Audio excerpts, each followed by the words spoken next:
તમને જો એમ લાગતું હોય ખાંડવી બનાવવી એ ખૂબ ઝંઝટવાળું અને કડાકૂટવાળું કામ છે તો આ વિડીયો તમારા માટે જ છે। માત્ર 10 જ મિનિટમાં ખાંડવી બની જશે, એ પણ ઓથેન્ટિક સ્ટાઇલથી। 1 કપ ચણાનો લોટ, 1 કપ દહીં, 2 કપ પાણી, 1 ટીસ્પૂન મીઠું, અડધી ટીસ્પૂન ખાંડ અને ચપટી હળદર, 2 ચપટી હિંગ નાખીશું। 1 ટીસ્પૂન આદુ મરચાંની પેસ્ટ નાખી બ્લેન્ડરથી બ્લેન્ડ કરી લેવાનું છે। સ્ટેનરથી આપણે આ રીતે ગાળી લેવાનું છે।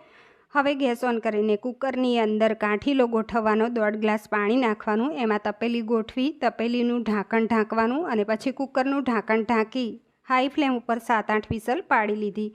આ બાજુ થાળીને ઊંધી કરી લેવાની છે, એની ઉપર ઓઇલ ગ્રીસ નહીં કરવાનું। આ બાજુ તપેલી કાઢી લઈએ બહાર અને સ્પૂનથી બેટરને મિક્સ કરી લેવાનું છે। હવે આ મિશ્રણ છે એના ડોટ્સ મૂકતા જઈએ અને આ રીતે સ્પ્રેડ કરતા જવાનું છે। ઠંડી થાય એટલે વેલણથી હલકા હાથે વણી અને 3 ઊભા કટ અને 1 આડો કટ કરી અને ખાંડવીને વાળી લેવી। તો આ રીતે રોલ તૈયાર થઈ જાય એટલે ગેસ ઓન કરીને તડકા પેનની અંદર તેલ ગરમ કરવા મૂકીએ। એમાં રાઈ, જીરું, હિંગ અને લીલું મરચું સમારેલું, મીઠા લીમડાના પાન નાખી વઘારને ખાંડવી ઉપર રેડવાનો છે। ઉપરથી લીલા ધાણાથી ગાર્નિશ કરીશું।